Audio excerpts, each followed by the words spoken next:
Hello दोस्तों, structure RS classes में आपका फिर से स्वागत है। तो अपन चर्चा कर रहे थे मार्च के करंट अफेयर्स के बारे में।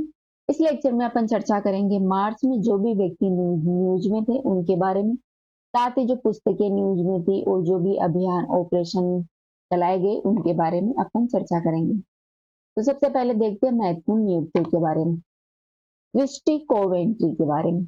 दोस्तों, क्रिस्टी कोवेंट्री है वो इंटरनेशनल ओलंपिक कमेटी जो काउंसलिंग है समिति है, इसके नई अध्यक्ष चुनी गई है। कौन चुनी गई है? Christie Coventry. दोस्तों, ये पदभार संभालने वाली आईओसी की पहली महिला व्यक्ति है और पहली अफ्रीकी व्यक्ति है। ठीक है। आगे है अशोक अशोक सिंह ठाकुर के बारे में। गाइस, अशोक सिंह ठाकुर है, इनको इंटेक का अध्यक्ष चुना गया है। इंटेक का पूरा नाम है भारतीय राष्ट्रीय कला सांस्कृतिक विरासत न्यास। ठीक है। गाइस, इंटेक है, इसके बारे में बात करें तो ये भारत की सांस्कृतिक विरासत के संरक्षण के लिए काम करती है, जो कि एक तरह का एनजीओ है, एक नॉन फॉर एक एक गैर लाभकारी संस्था है, नॉन फॉर प्रॉफिट ऑर्गेनाइजेशन। इसकी स्थापना है वो 1984 में की गई थी, 27 जनवरी को। इसका उद्देश्य है गाइस पर्यावरण को संरक्षित करना, अमूर्त जो विरासत है उसको पुनर्जीवित करना, साथ ही हमारी विशाल विरासत के बारे में लोगों को जागरूक करना और उनकी प्रशंसा को बढ़ावा देना इसका महत्वपूर्ण उद्देश्य है। ठीक है गाइस। आगे है न्यायमूर्ति जय माल्या बागची के बारे में। दोस्तों, जय माल्या बागची है हाल ही में सुप्रीम कोर्ट के ये 33वें न्यायाधीश नियुक्त किए गए हैं। इससे पहले गाइस ये जो अपनी कलकत्ता हाई कोर्ट है, Calcutta high court Calcutta high court के जज थे, अब ये सुप्रीम कोर्ट के जज नियुक्त किए गए हैं। आगे संजय कुमार मिश्रा के बारे में। दोस्तों, संजय कुमार मिश्रा है, इनको जो प्रधानमंत्री की जो आर्थिक सलाहकार परिषद है इसका पूर्णकालिक सदस्य नियुक्त किया गया है। ठीक है।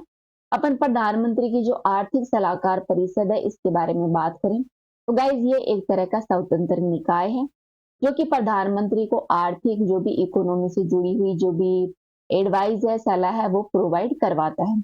इसका अध्यक्ष है वर्तमान में सुमन बेरी और इसके सदस्य है संजीव सान्याल और डॉक्टर रमिका रवि। ठीक है। वही इसके अंशकालिक सदस्य हैं राकेश मोहन, डॉक्टर सादी चिनॉय, डॉक्टर नील कांत मिश्रा, नीलेश शाह और प्रोफेसर टीटी राम मोहन और डॉक्टर पूनम गुप्ता इसके अंशकालिक सदस्य हैं। एक पूर्णकालिक सदस्य चुना गया संजय कुमार मिश्रा को। ठीक है। उसके बाद न्यूज में है डॉक्टर अजीत रत्नाकर जोशी। तो दोस्तों, डॉक्टर जो अजीत रत्नाकर जोशी है इनको अपना आरबीआई का कार्यकारी निदेशक नियुक्त किया गया है। गवर्नमेंट ऑफ इंडिया है, उसके द्वारा आरबीआई जो है, जो अपना रिजर्व बैंक ऑफ इंडिया, इसका कार्यकारी निदेशक अजित रत्नाकर जोशी को नियुक्त किया गया है। वहीं मयंक शर्मा है, वो भारत के जो रक्षा लेखा महानियंत्रक है वो नियुक्त किए गए हैं। सीजीडीए सीजीडीए कौन बने हैं? मयंक शर्मा। अजय सेठी के बारे में बात करें तो गाइस अजय सेठी हैं, वो भारत के नए वित्त सचिव चुने गए हैं। ध्यान रखना, भारत के नए वित्त सचिव किन्हें चुना गया है? अजय सेठी को चुना गया है। तुहिकांत पांडे का स्थान लेंगे गाइस। तुहिकांत पांडे है वो सेबी के नए चेयरमैन नियुक्त किए गए हैं। उनके स्थान पर अजय सेठी है वो भारत के नए वित्त सचिव बने हैं। फिर आती है अंजू राठी राणा। दोस्तों, अंजू राठी राणा है वो विधि और न्याय मंत्रालय है अपना, वहां पर कानूनी मामलों का जो विभाग है वहां की सचिव है वो नियुक्त की गई है। इस पद पर ये आसीन होने वाली पहली महिला व्यक्ति है। ठीक है। तो अंजू राठी राणा के बारे में ध्यान रखना। आगे कुछ अंतरराष्ट्रीय नियुक्तियों के बारे में देखते हैं। तो गाइस क्रिश्चियन स्टोरकर है वो ऑस्ट्रेलिया के नए चांसलर बनाए गए हैं। सॉरी, ऑस्ट्रेलिया है, ऑस्ट्रेलिया जो कि यूरोप का एक देश है, वहां का चांसलर बने हैं क्रिश्चियन स्टोकर। वही यमाडू ओरसी के बारे में बात करें तो ये उरुग्वे के राष्ट्रपति चुने गए हैं। एलेक्जेंडर टर्चिन है, ये प्रधानमंत्री चुने गए हैं बेलारूस के। ये कनाडा के प्रधानमंत्री बने हैं मार्क कोर्नी। ध्यान रखना, मार्क कोर्नी कहाँ के प्रधानमंत्री बने हैं? कनाडा के बने हैं। वही स्टुअर्ट यंग है वो प्रधानमंत्री बने हैं त्रिदाद एंडो टोबेगो के। वही नाम्बिया के राष्ट्रपति चुने गए हैं टेम्बू नंदी नेतवा है। ठीक है गाइस। इसके अलावा नाम्बिया के प्रधानमंत्री चुने गए हैं इलीजा है नगुरेरे। सारा जाफरानी है वो ट्यूनीशिया के प्रधानमंत्री चुने गए हैं। तो आप इसमें ध्यान रखना, एक तो कनाडा के जो प्रधानमंत्री चुने गए हैं कोरनी, मार्क कोरनी, और एक उरुग्वे के जो राष्ट्रपति चुने गए हैं यमाडू ओरसी, और ऑस्ट्रेलिया के जो चांसलर है क्रिस्टन स्टोगर, इनके बारे में आप ध्यान रखना। ठीक है, आगे कुछ व्यक्ति के बारे में देख लेते हैं जिनका हाल ही में निधन हो गया है। तो सबसे पहले है विसेंट मरवे। दोस्तों विसेंट मरवे है वो अफ्रीका में जो चीता संरक्षण प्रोग्राम चलाया जा रहा है उसके कार्यकर्ता रहे हैं। ठीक है, चीता संरक्षण के लिए इन्होंने महत्वपूर्ण काम किया। भारत में जो चीता प्रोजेक्ट शुरू किया गया इसमें महत्वपूर्ण जो भूमिका है वो इन्होंने निभाई थी विसेंट मरवे ने।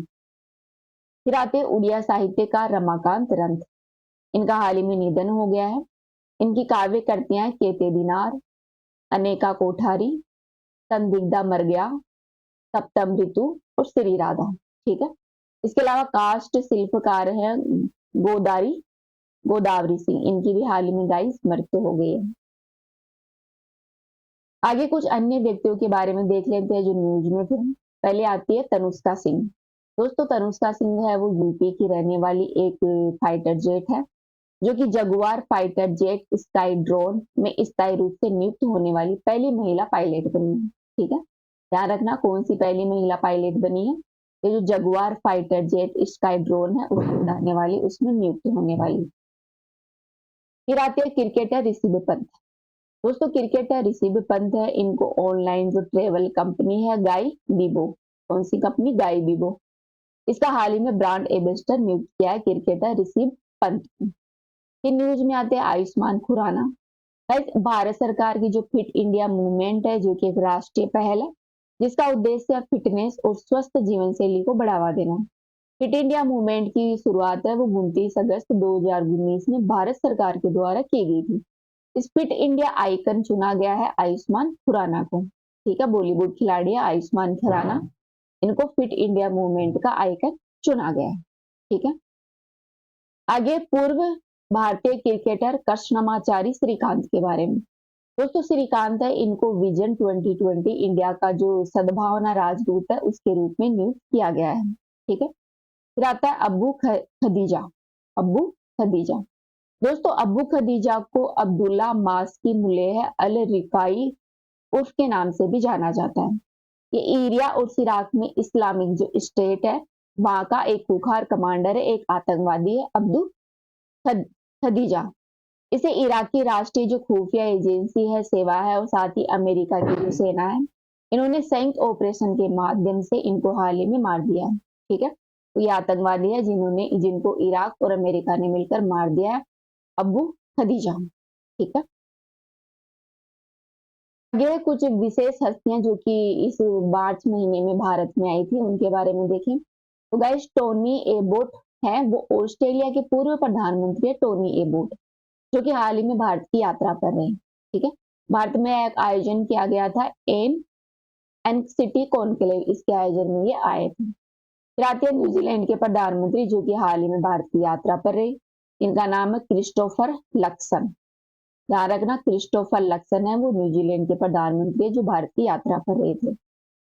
वही एस्टेरिया राजकुमारी है बेल्जियम की, और थियो फ्रेकेन है वो रक्षा मंत्री है बेल्जियम के जो कि भारत की यात्रा पर रहे हैं। इसके अलावा जस्टिन टोकली है वो मेडागास्कर के नेशनल असेंबली के अध्यक्ष थे, ये भी भारत आए थे। और तुलसी गबार्ड के बारे में बात करें तो ये अमेरिका की जो खुफिया एजेंसी है उसके निदेशक है जो कि भारत में जो 10वां जो रायसीना डायलॉग हुआ था इसमें तुलसी गबार्ड ने पार्टिसिपेट किया था। ठीक है, फिर आती है रानी विक्रम सिंघे, रानी विक्रम सिंघे। दोस्तों ये विक्रम सिंघे है वो अपने जो श्रीलंका है इसके जो पूर्व राष्ट्रपति हैं जो कि हाल ही में भारत की यात्रा पर रहे थे, रानी विक्रम सिंघे। ठीक है, कुछ चर्चित पुस्तकों के बारे में देख लेते हैं जो न्यूज में थी।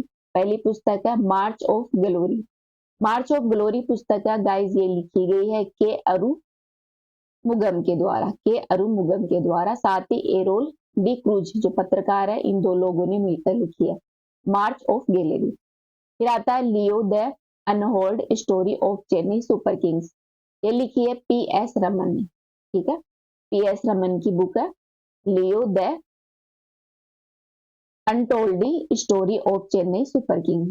सोर्स कोड माई बिगिनिंग किसने लिखी है, सोर्स कोड माई बिगिनिंग, ये है बिल गेट्स की पुस्तक। ध्यान रखना, पूछी जा सकती है बिल गेट्स की पुस्तक। नेक्स्ट बुक है Akashvani the century of stories from All India Radio. ठीक है, ये पुस्तक लिखी है विक्रांत पांडे तथा नीलेश कुलकर्णी ने। कौन सी पुस्तक है? विक्रांत पांडे और नीलेश कुलकर्णी की Akashvani a century of stories from All India Radio. ठीक है, वह सचिन नंदा की बुक है Hedgewar a definitive biography. ठीक है, Hedgewar a definitive biography है सचिन नंदा की बुक। में कैलाश सत्यार्थी ने अपनी दिया सलाई नामक एक बुक लिखी है, दिया सलाई। इसमें जो कैलाश सत्यार्थी है इनकी आत्मकथा है। ठीक है, ये बुक बहुत इंपोर्टेंट हो जाती है, कैलाश सत्यार्थी की बुक दिया सलाई। ठीक है, आगे कुछ ऑपरेशनों के बारे में देखेंगे जो न्यूज में थे। पहला है CIF CIF SF CIFS great Indian coastal cyclothon के बारे में। दोस्तों, यह जो तटीय सुरक्षा है उसको ध्यान में रखकर लोगों को जागरूक करने के लिए एक साइकिल प्रोग्राम था, जो कि अपना केंद्रीय औद्योगिक सुरक्षा बल है। इसके 56वें स्थापना दिवस पर इसका आयोजन किया गया था, ग्रेट इंडियन कोस्टल साइक्लोथॉन का। इसका उद्घाटन है वो अमित शाह ने किया था, जो कि अपने गृह मंत्री हैं। तमिलनाडु का जो कोलम क्षेत्र है वहां से इसका उद्घाटन किया गया था। इसकी थीम थी सुरक्षित तट समुद्र भारत। यह प्रोग्राम है वो 7 से 31 मार्च के बीच में चला था। और ये जो साइक्लोथलॉन चला था ये अपने पूर्वी तट और जो पश्चिमी तट है वहां पर यह प्रतियोगिता आयोजित की गई थी। फिर आता है नौसेना अभ्यास वरुण। दोस्तों, वरुण नौसेना अभ्यास है वो भारत और फ्रांस के बीच में होने वाली एक सैन्य एक्सरसाइज है, जो कि हाल ही में 19 से 22 मार्च के बीच में जो अपना हिंद महासागर क्षेत्र है वहां पर इसका आयोजन किया गया, जो कि इसका 23वां संस्करण था। फिर आता है युद्ध अभ्यास नौसेना सैन्य अभ्यास बोंगो सागर। दोस्तों, बोंगो सागर जो सैन्य अभ्यास है वो भारत और बांग्लादेश के बीच में होने वाला एक सैन्य अभ्यास है। ठीक है, भारत और बांग्लादेश के बीच में होता है। यह हाल ही में 10 से 12 मार्च के बीच में आयोजित किया गया था, जो अपने बंगाल की खाड़ी है वहां पर। दोस्तों, दोनों देशों का यह 4था संस्करण था। ठीक है, इस सैन्य अभ्यास का। फिर आता है खंजर 12 जो अभ्यास है खंजर, ये किनके बीच में होता है? ये जो युद्ध अभ्यास है ये भारत और किर्गिस्तान के बीच में होने वाला एक युद्ध अभ्यास है, जो कि आगे है सी ड्रैगन नौसेना अभ्यास के बारे में। वह सी ड्रैगन नौसेना अभ्यास है वो पश्चिमी प्रशांत महासागर है, वहां पर गुआम तट है जो कि अमेरिका के पास है। वहां पर 19 मार्च के बीच में सी ड्रैगन जो सैन्य अभ्यास है इसका आयोजन किया गया। सी ड्रैगन सैन्य अभ्यास में अमेरिकी नौसेना के 7 सबसे बड़े जो बेड़े थे वो इसमें इंक्लूड हुए। इस अभ्यास में guys Bharat, Japan, Australia, Korea गणराज्य और अमेरिका नौसेना है, इन्होंने भाग लिया। तो ये मल्टीपल देशों की एक जो नौसेना अभ्यास है सी ड्रैगन। ठीक है, तो ये अपने चर्चा की न्यूज के बारे में। अब कुछ अन्य फैक्ट और बच गए हैं मार्च में जो न्यूज में थे, उनको नेक्स्ट वीडियो में देखेंगे। अभी के वीडियो में गाइस इतना ही। Thank you.